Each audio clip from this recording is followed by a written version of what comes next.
एक छोटे से गांव में, जहां सुबह की पहली किरणें खेतों को सोने जैसा चमका देती थीं, वहीं रहता था एक गरीब किसान, रामू। उसकी जिंदगी बहुत साधारण थी। फटे पुराने कपड़े, टूटी झोपड़ी और एक बीमार पत्नी।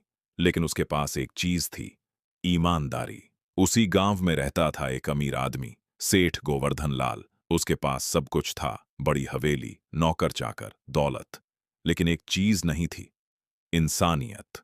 संघर्ष की शुरुआत, रामू हर रोज सूरज निकलने से पहले खेत में चला जाता। सूखी जमीन, कम पानी और मेहनत के बावजूद फसल ठीक से नहीं होती थी। एक दिन उसकी पत्नी खांसते हुए बोली, रामू, अब मुझसे काम नहीं होता, दवाई लानी होगी। रामू की आंखें भर आईं। उसके पास एक भी पैसा नहीं था। उसने फैसला किया, वो सेठ के पास जाएगा। अहंकार का सामना। रामू झिझकते हुए सेठ की हवेली पहुंचा। सेठ जी, मेरी पत्नी बीमार है, कुछ पैसे उधार दे दीजिए। सेठ ने उसे ऊपर से नीचे तक देखा और हंसते हुए बोला, तू उधार? तू तो खुद भूखा मर रहा है, मुझे पैसा लौटाएगा? रामू ने हाथ जोड़ लिए। सेठ जी, मैं मेहनत करके चुका दूंगा। सेठ ने कुछ सोचा, फिर चालाकी से बोला, ठीक है, मैं पैसे दूंगा, लेकिन बदले में तेरी जमीन गिरवी रखनी होगी। रामू के पास कोई और रास्ता नहीं था।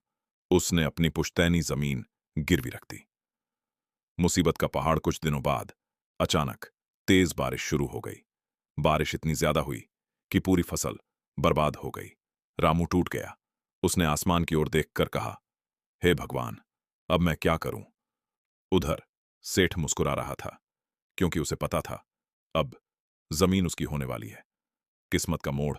एक दिन रामू खेत में बैठा रो रहा था। तभी उसे मिट्टी में कुछ चमकता हुआ दिखा। उसने खोद कर देखा, वो एक पुराना लोहे का संदूक था। दिल जोर जोर से धड़कने लगा। जब उसने संदूक खोला, अंदर सोने के सिक्के भरे थे। रामू की आंखों में चमक आ गई, लेकिन अगले ही पल वो शांत हो गया। ये मेरी जमीन में मिला है, लेकिन ये मेरा नहीं है। ईमानदारी की परीक्षा। रामू सीधे सेठ के पास गया। सेठ जी, मेरी जमीन में ये खजाना मिला है, आपकी जमीन है, इसलिए ये आपका है। सेठ की आंखें लालच से चमक उठीं। उसने खजाना ले लिया और अंदर ही अंदर बोला, मूर्ख, अगर ये रख लेता तो अमीर बन जाता। लालच का परिणाम। सेठ ने उस खजाने को छुपा लिया और शहर में बेचने की योजना बनाई। लेकिन उसी रात उसकी हवेली में आग लग गई। लोग दौड़े, पानी डाला, लेकिन आग इतनी भयानक थी कि सब कुछ जलकर राख हो गया। खजाना भी, दौलत भी, हवेली भी। नया सवेरा।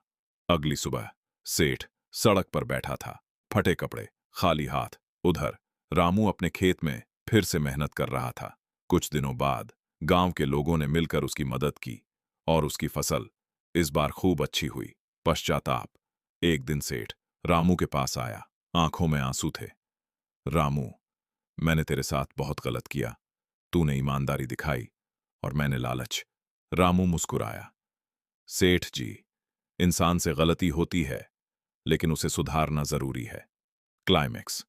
रामू ने अपनी मेहनत से कर्ज चुका दिया और अपनी जमीन वापस ले ली। लेकिन उसने एक काम और किया।